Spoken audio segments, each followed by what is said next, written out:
Alam mo ba kung bakit hindi natin maaaring paghiwalayin ang Diyos at ang bayan sa pananampalatayang Aglipayano?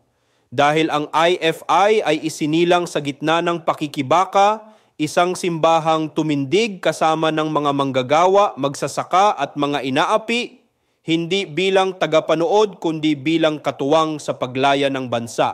Sa ating tradisyon, ang kabanalan ay hindi lang personal kundi pambayan. Hindi sapat ang pagsamba kung ang bayan ay naghihirap. Hindi sapat ang panalangin kung ang taumbayan ay pinipigil o pinagsasamantalahan.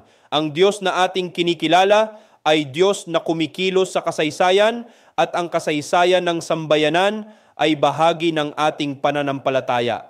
Kaya sa IFI, ang pag-ibig sa Diyos ay laging nakadikit sa pag-ibig sa bayan.